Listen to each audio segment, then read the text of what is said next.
Supermassive is well known for Until Dawn, a cooperative horror romp that had you coming to grips with multiple narrative threads trying to keep everyone alive, or the opposite. Until Dawn was a PS4 exclusive, but it was one of the finest graphical showcases on the platform, Uncharted 4 included. It ran on Decima, the same engine that underpins Death Stranding, Killzone Shadowfall, and Horizon Zero Dawn. Decima has a range of features that allows Decima-powered games to stand head and shoulders above the competition on the PS4. We looked at both Horizon Zero Dawn and Death Stranding in separate analyses. Man of Medan is not built on the Decima platform, it's built on the Unreal 4 engine. However, Supermassive's considerable experience with Decima means that there are a lot of parallels between what they've accomplished in Until Dawn and what's going on in Man of Medan at a technical level. Performance and scaling across PC and console versions. How does the game perform and look across platforms? Well, on our PC rig with a Ryzen 5 1600 at 3.6 GHz and RTX 2070 Super and 16 GB of RAM, Man of Medan positively zipped along. At 1440p, we were looking at frame rates that remained consistently above 100 FPS, though with occasional dips below. This is a very GPU-bound game. With the frame rate unlocked, we were hitting GPU utilization upwards of 94%. Performance on the consoles is obviously not in the same class, but the game is very playable nonetheless. Before we proceed ahead, we wanted to make a quick note. On the console front, we analyzed the game's performance by taking some sample scenes from the game and running it through Teardrop, an open source software.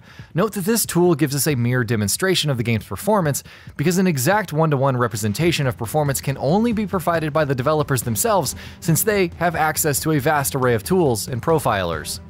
Both consoles run at a very steady 30 FPS, but use dynamic resolution scaling to get there.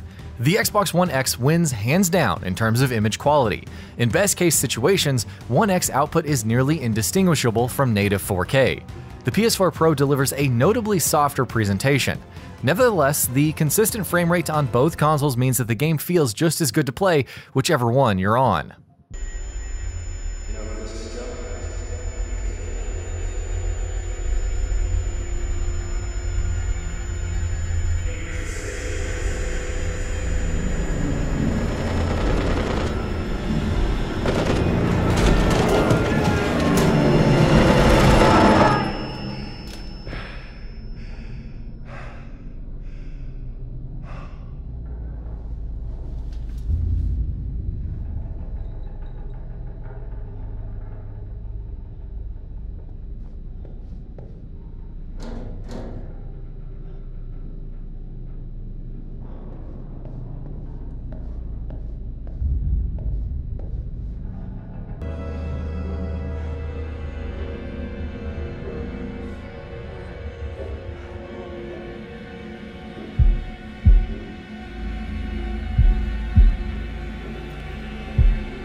Howdy, Charlie. How's your time off? Just get me out of here already. What the hell's going on up there? Heard aircraft and gunfire. Me too. And there was a corpse. What? In the sick bay. Something's wrong. Let's get out of here.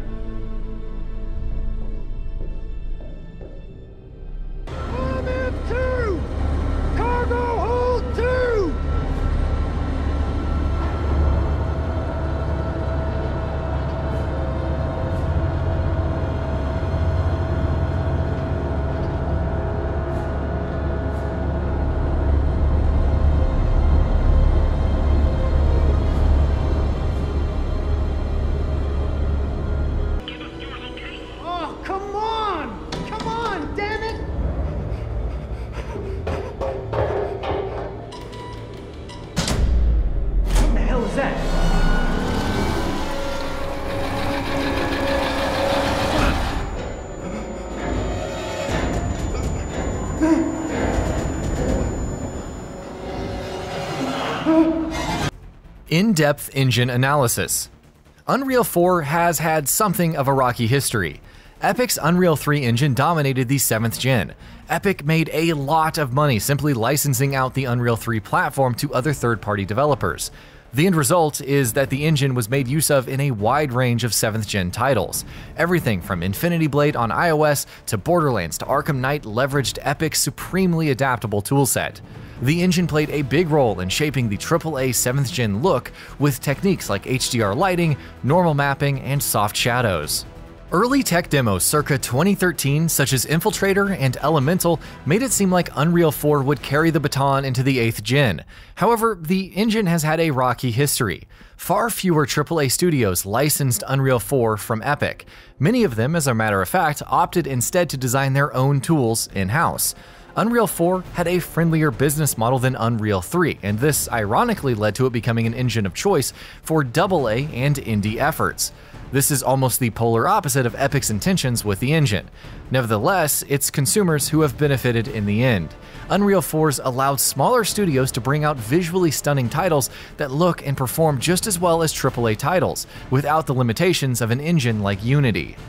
While Supermassive aren't exactly small fish anymore, they're still an indie studio, so they don't necessarily have the resources to build their own engine from scratch. The move from Decima to Unreal 4 was likely triggered by licensing issues. Decima was built by Guerrilla Games, a first-party Sony studio. While Sony has something of a gentleman's agreement with Kojima Productions about its use of Decima in Death Stranding and the possibility of that game arriving on PC, it's unlikely that any other studio would get a free pass, especially to bring Decima to the Xbox One, a platform Man of Medan runs on. But Unreal 4 is no graphical slouch, and we found that Supermassive were able to bring over all of the visual highlights of their work on Until Dawn to the new engine and then leverage Unreal 4's strengths to build on top of that.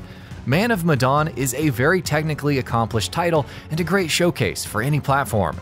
So what exactly does it bring to the Unreal 4 table? Well, let's find out. Lighting and materials have always been Unreal's strong suit. Unreal 3 was one of the early pioneers of deferred rendering. This is an approach to lighting that allowed for far more dynamic light sources on screen at one time than conventional forward rendering allows for. Deferred rendering plays a big role in Man of Medan's aesthetic. The interplay of light and shadow are a key way in which horror games convey immediate jump scares and general feelings of unease. The huge number of light sources deferred rendering enables are in full effect right from Man of Medan's intro. In the China market area, you see numerous Chinese lanterns, each of which is an individual light casting source. When the camera pans to the inside of the ship, and we're not going to spoil any more, the harsh, high contrast light of a single fluorescent light source makes for a very unsettling moment. Materials are a bit of a mixed bag in Man of Medan, at least when compared to the great results we see with the lighting. Physically based material rendering is in use here, but the surfaces aren't quite as convincing as we've seen in other titles that use PBR. One of the reasons behind this is something that's not related to the materials per se. Unreal 4 has a very robust temporal anti-aliasing solution. Temporal AA in Unreal 4 goes a long way towards eliminating jaggies. At 1440p with temporal AA turned off on our desktop, we saw very little in the way of aliasing. However, the trade-off is a significant amount of Vaseline blur. This doesn't just impact high-frequency detail. On certain surfaces like polished wood, which are supposed to have a certain amount but not more glossiness, the TAA implementation results in the material itself looking a bit off. The impact is less pronounced on high gloss and reflective surfaces. Turning off AA does help a little in this respect, but that just goes to show how many jaggies TAA is eliminating, and of course, this isn't an option on console. Where material quality shines is with respect to characters. Character rendering in this game is, simply put, phenomenal. A big part of this is down to how Man of Medan handles skin. Subsurface scattering is used in combination with very high-resolution normal mapped skin textures to create skin surfaces that simply look alive. This, together with the high quality of animation work, results in characters that act and talk very realistically. A high-quality shader and texture work also results in Man of Medan having some of the most convincing eye rendering we've seen in a while. Much was made of an enhanced eye shader in Gears 5, another Unreal 4 title. Man of Medan brings similar results to the table. Eyes play a huge role in non-verbal communication, and it can be very difficult to nail down the look of a human eye without it appearing either lifeless or cartoony. Man of Medan strikes a fine balance here with great results.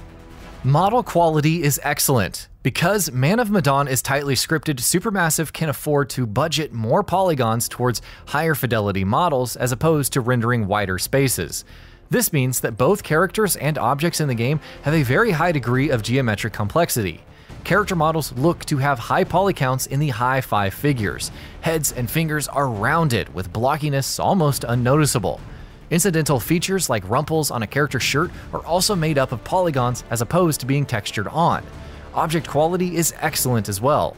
Incidental details are lavished with care and attention that are rare in other titles. Man of Medan features great post-process work, making full use of Unreal 4's extensive post-process capabilities. Cutscenes make good use of bokeh depth of field. The effect is accurate with a high sample count, again something that the limited scale of the game makes possible. A high-quality per-object motion blur implementation is also used. Motion blur in this game is imparting life to jump scares and action sequences. Bloom is toned down but visible, particularly with high-intensity light sources and specular reflections. The cold glint of the moonlight off of the ship in the opening section makes great use of the effect. Conclusion.